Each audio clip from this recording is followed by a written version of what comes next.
Veľmi dávno, skoro niekedy, keď sa voda sypala a piesok lial. V septembri v roku 1986, keď som mal 22 rokov, som prvýkrát vystúpil na Kriváň. Šli sme tam s mojimi vtedajšími priateľmi. Toto som ja. Odvtedy som na Kriváni nebol. Hoci celý život som túžil vystúpiť naň ešte aspoň raz. Tohto roku som mal 52 rokov, takže som si myslel, že na Kriváň sa už nikdy nedostanem. O to ohromnejšie nadšenie som prežil, keď mi môj priateľ Janko Weiss oznámil, že pripravuje výstup na Kriváň a že či sa reku nechcem pridať. Nuž ako vravím, nadšený som bol ohromne, lebo som dostal príležitosť splniť si svoj sen, dostať sa ešte aspoň raz na Kriváň. A tak v sobotu 27. augusta roku 2016 ráno o 7 hodine sme autom vyrazili z Liptovského Mikuláša do Liptovského Jána, kde sa k nám pridali ďalší účastníci a pokračovali sme v ceste na 3 studničky, kde sme zaparkovali autá a vydali sa na túru na Kriváň.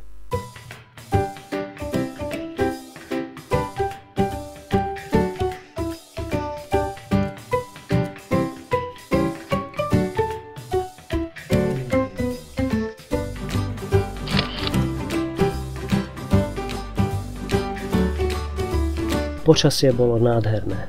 Šlo sa nám dobre zo začiatku. A túra nebola nejako nadmerne náročná. Zo začiatku.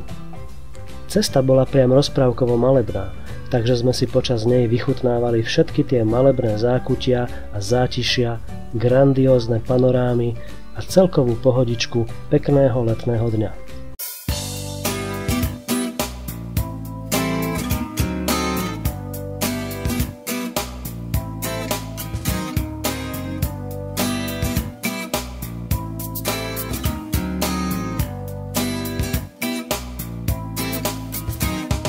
Keď sme došli na miesto, kde sme si pred 30 rokmi s priateľmi spravili pod Kriváňom spoločné foto, ktoré som zmieňoval na začiatku, nadišiel čas retrospektívy.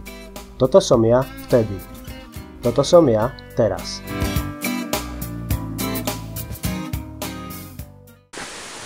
Počkaj, nás obíde.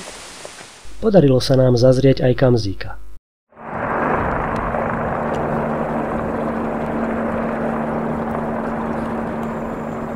Na hrebení došlo asi k nejakému úrazu, pretože sme videli zasahovať záchranársky vrtuľník.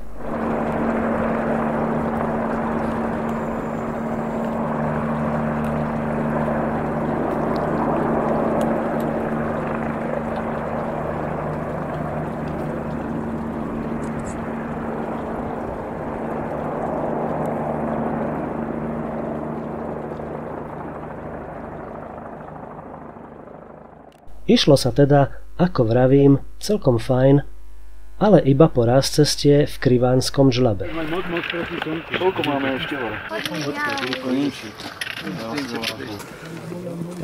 Od tohto rázcestia to už nebolo až také jednoduché a nenáročné.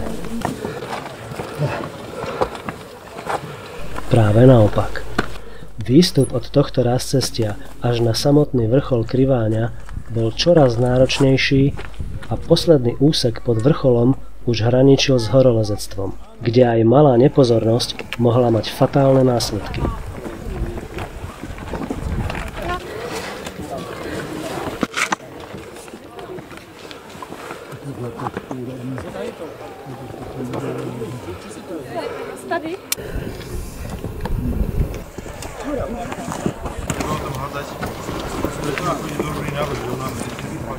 Riziko nebezpečenstva znásobovali aj davy ľudí, ktorí sa tam v ten deň ocitli.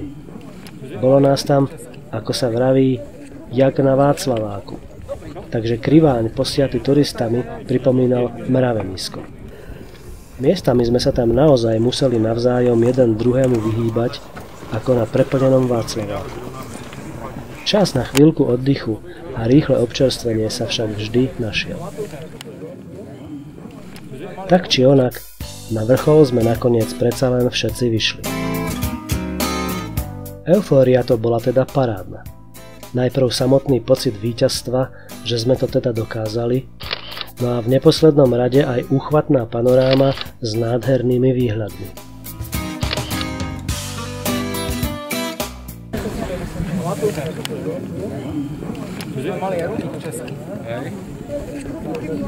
Nesmie sa samozrejme zabudnúť na fotky z vrcholu. A teraz sa ty pozri na mňa. Tak zamilovaný. Čo ju odfotím všetko? Nie, už Počkaj. Chcete? Ešte raz. A môžete sa sem dívať.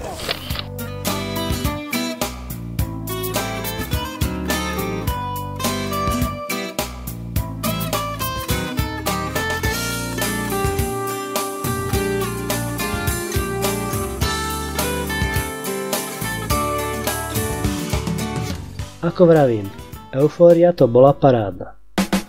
Až do chvíle, keď sme sa vydali na spiatočnú cestu. Vtedy sme pochopili, že zostup bude ešte náročnejší, než bol výstup. A bola to pravda. Nekonečne dlhá cesta späť spôsobovala bolesť nôh a neskutočnú únavu.